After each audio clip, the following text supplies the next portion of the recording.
Hey everybody, this is Ted Drozdowski with Premier Guitar, and we're going to talk about slides and playing slide today. There's a story in the November issue that I wrote, and it's about different kinds of slides, how to choose the one that's best for you in terms of feel and in terms of sound. And also we talk about getting you started in playing open tuning, and I think that's probably a really good place for us to start today. That story deals with open E primarily to get you going. And I pick open tuning to start because playing slide in open tuning is way easier than playing in standard tuning until you really know how to navigate your way around the guitar with a slide. The open tuning selection that's in the magazine, in the November issue, deals with Elmore James' Dust My Broom, because that's something that's familiar with everybody, or rather that everybody's familiar with. And I also picked open E because E is a little bit more comfortable for the guitar player's ear. Right now,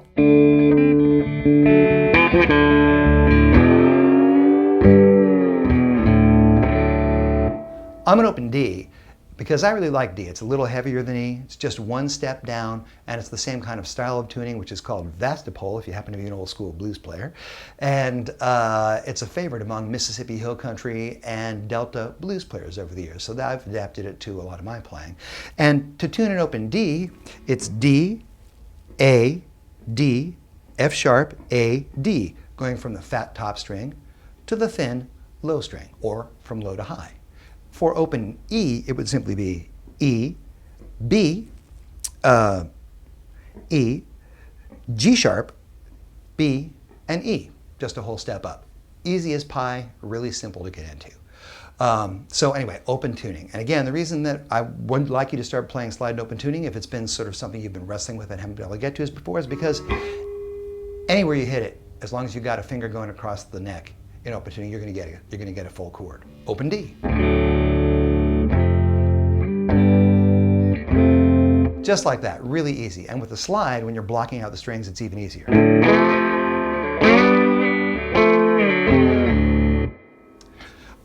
So that's that. Let's talk about slides a little bit now. Slide selection is very personal. And honestly, I feel like the whole approach to slide selection, slide tone, it's all incredibly subjective, and that's one of the things that makes it a lot of fun. One thing I would recommend if you're going to play slide is don't really play. I mean, a lot of people love these. For me, I'm not very excited about long slides. The problem with a long slide versus the slide that I was just playing is that once you put it on your finger, and I play in my pinky, which is an easy way to play, and the reason I do that is because it allows the other four fingers open to manipulate the neck, open free. But the problem here is you can't really bend your finger when you've got a full-size slide on, whether it's brass like this one or whether it's steel like this one. But to my thinking, and also this is something that the great slide player Paul Rochelle taught me, is that when you've got a smaller slide, you can actually bend that knuckle, and bending the knuckle can be really handy. If you're playing a gig and you're kind of in the heat of battle and decide to add an extra note to your chords, it makes it a lot easier. You can just do stuff like this. No, like this.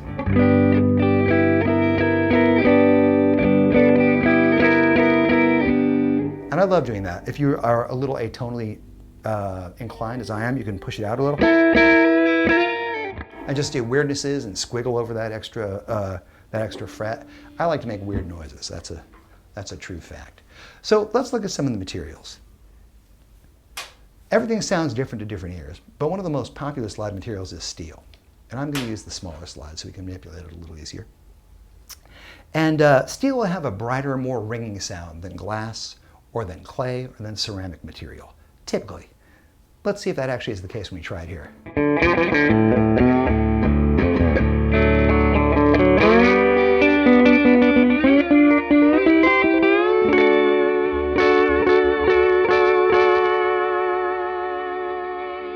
And also notice that as I play the slide,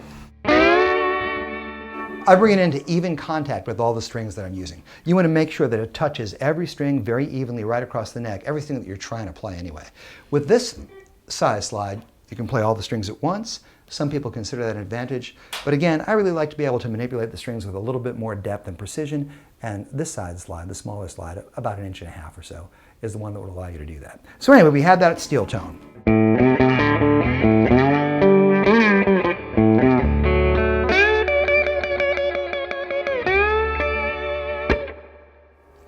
Let's try this with a nice ceramic slide.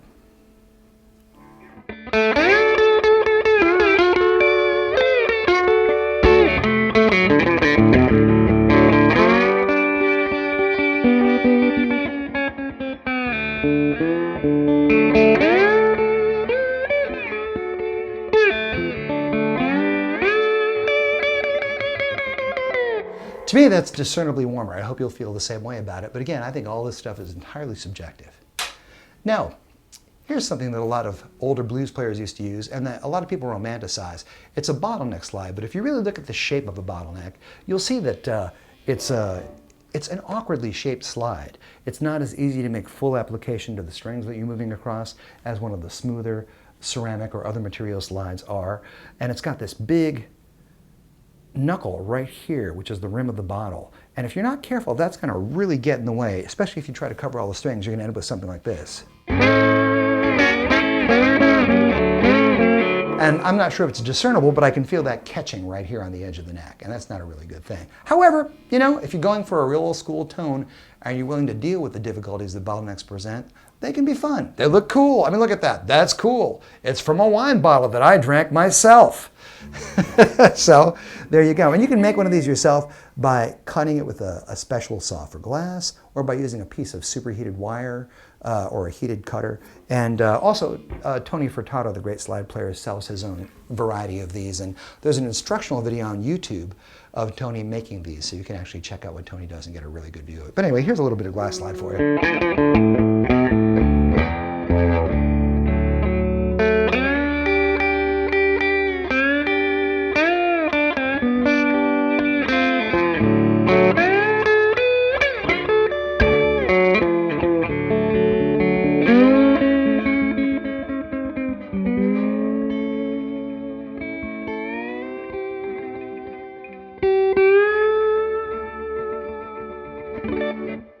It's nice sounding if you really apply it evenly. But again, it does take some work and takes some getting used to.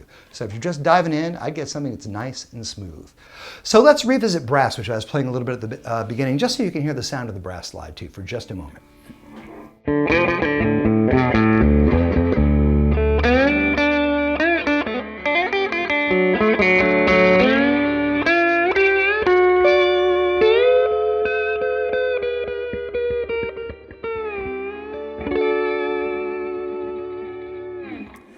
And this is a little warmer than the steel, but not quite as warm as the ceramic. It's a good intermediate point. And of course, there's always glass slides, you know, and they come in all shapes and sizes.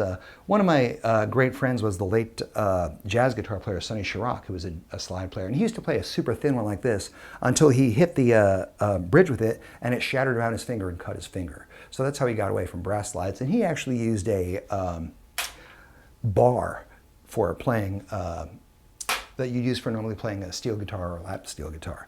But Duane Allman, who's probably the most famous glass slide player, always used a Corsedon bottle. This is a little bit larger than an actual Corsedon bottle. They make imitation Corsedon bottles that you can find at a lot of guitar shops, or you can pay $200 for a Corsedon bottle on eBay that's actual vintage, which is crazy, but you know, another one of those interesting things about guitar players. They'll go to great lengths to emulate their heroes. Anyway, here's what a glass bottle sounds like.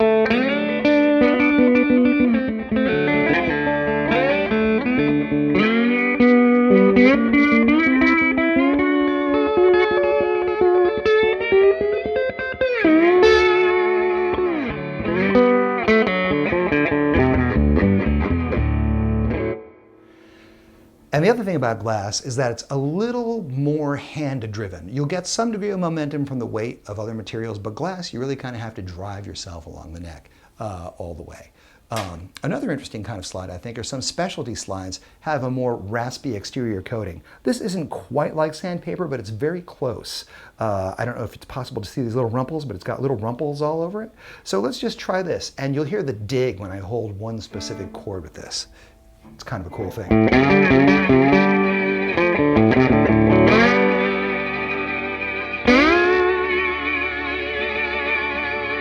You really get a lot of that dig out of this, that sort of vibrato.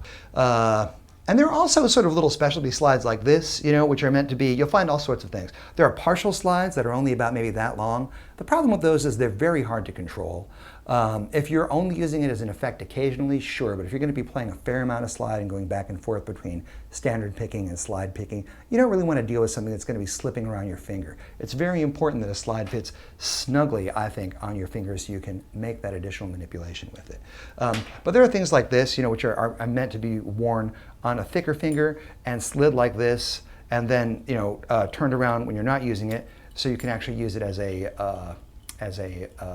Well, so you can have it as an unrestricted ring-like device that allows you to pick. What I like to do with these is just kind of like leave them there. I don't really care for those at all. I wouldn't recommend playing them. Let's see, what might be fun? Well, we've gone through a lot of the major types of slides. The other factor in how easily a slide is going to move along your neck and how dark its tone is going to be is thickness. You'll notice that the Corsican bottle versus this, there's a significant difference in thickness, with this winning the thickness battle. Even more so with this little feller. And with ceramic slides, this is pretty thick, but this slide is a little heavier and a little thicker. So you do get a tiny bit more momentum from the weight, and you also get a different tone. Let's compare the tones between these two ceramic slides, and then we'll just move into something else.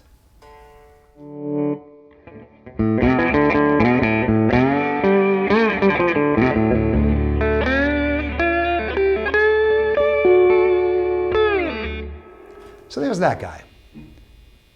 Here's his chubbier friend.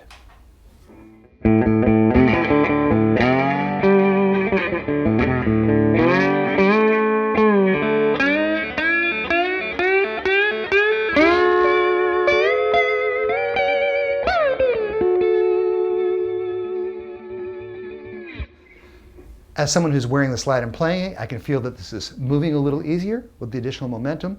And I can also hear a tiny variation in the darkness of the tone. But again, my personal preference is something about this big or about this big. And these really allow you to use that extra finger as an additional appendage to hold notes while you're having the slide, as opposed to just a place to hang your slide and play slide. One of the coolest things about slide is I consider it sort of subjective guitar. I mean, I consider all guitar kind of subjective and expressionist, which has gotten me in trouble from time to time. But nothing like going to a blues gig and having like walls of delay and looping and stuff. But I do that sometimes. And one of my favorite things to do is add a little delay on a slide, and maybe even just add a lot of delay on a slide. So here's what an old school delay, it's actually a Digitech PDS 1000. Everyone says I should hang that baby up, but the thing I love about it is that it also has a boost, and it's got this beautiful kind of compression-like effect that I just have never really outgrown. And I've had one of these since they first came out in the early 80s. Actually, I have two, so when one goes down, I'm always covered. Anyway, here's what this sounds like with some delay on it.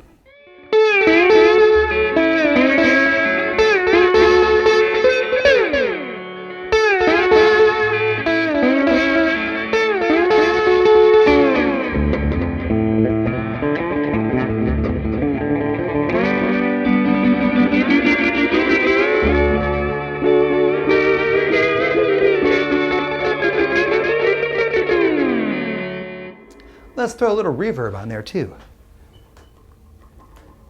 Something that'll let our overtones boil for a little bit.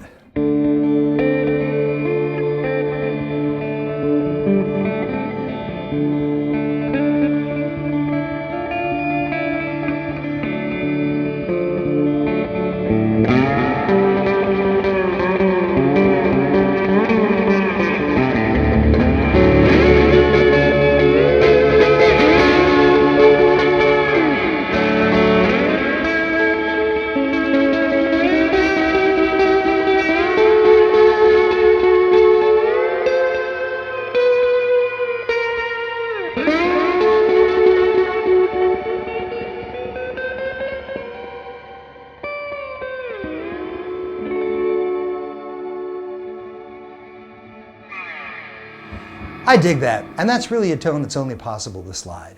So there's a compelling reason to start playing if you're not playing now. I'm going to leave you with one more tidbit on slide. Typically, if you're playing notes, obviously on a guitar, you want to put your fingers, let me just take these things off, get a clean tone again. Well, as clean as I like it. Anyway.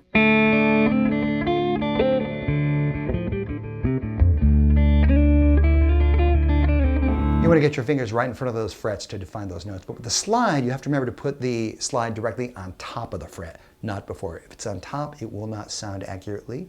And there'll be some colliding, so you'll get some knocking with the slide and stuff. And